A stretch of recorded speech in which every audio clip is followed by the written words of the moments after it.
Not that long ago, if you asked about China's market, you'd hear one word over and over: uninvestable. Seriously, global funds were running for the hills. But now, the tide is turning. That same money is starting to flow back in.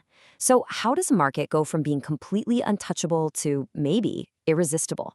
Let's get into it and decode this comeback.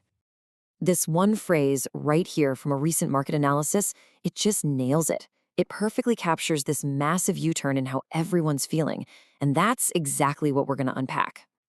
So here's our game plan. First, we're going to rewind a bit and look at why China got slapped with that uninvestable label in the first place.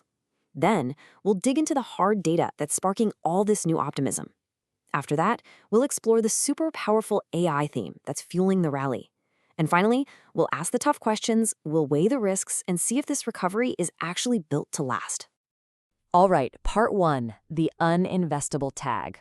Look, to really get why the comeback is such a big deal, you first have to understand why everybody wanted out. This timeline really maps out the whole shift in mindset.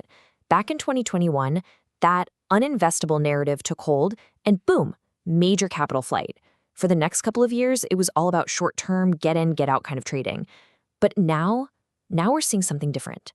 The big players, the long-term asset managers, are starting to dip their toes back in the water. I mean, just look at this contrast. It's a complete 180. Back then, official data showed money was just gushing out from stocks, bonds, you name it. Fast forward to now, and we're seeing the first positive foreign fund inflows since that whole uninvestable thing started. So the huge question is, what on earth changed? And that brings us right to part two, the signs of a turnaround. This is where we get into the nitty-gritty numbers that are making some very smart people take a second look. The whole mood really started to shift with this surprise jolt of optimism. A single piece of economic data dropped over a weekend, and it just caught everyone completely off guard. It was like an adrenaline shot for the market narrative. And here it is, a 20% jump. That's the year-on-year increase in industrial profits for August. Now, to be clear, nobody, and I mean nobody, was expecting a number anywhere close to this. It was a genuine shock to the system. So where did this crazy number come from? Well, officials are pointing to three main things. First, something called a low baseline effect.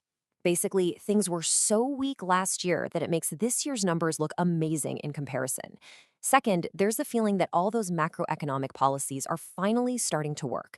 And third, they say the government's anti-involution campaign is having an effect.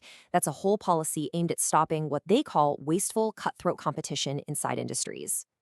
And, money talks, right? This newfound optimism is actually showing up in the flow of cash. You can see it here.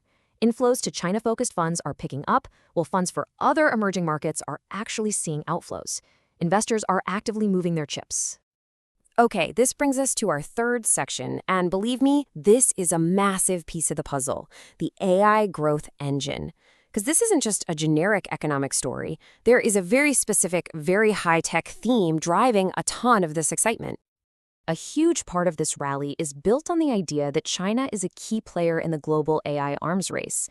But what's really interesting is how the so-called AI trade has changed. It's not just about buying the big, obvious names like Alibaba anymore. Oh no. Investors are now digging way, way deeper. You can kind of see this whole thing evolving in three stages. The trade kicked off with the Magnificent Seven over in the US. Then, in China, it started to look beyond the usual suspects. And now we're in stage three, a super deep dive into the supply chain, looking at companies making the nuts and bolts, the essential hardware like optical transceivers that you absolutely need for AI.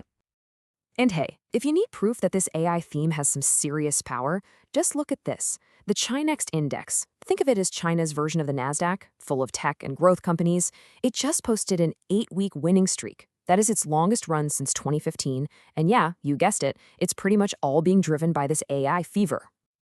Okay, but let's pump the brakes for a second. This optimism comes with some major caveats. And that brings us to our final section. Is this a fragile recovery? Here, we've got to get real about the serious risks that could stop this comeback dead in its tracks. So, this is it. This is the question on every single investor's mind.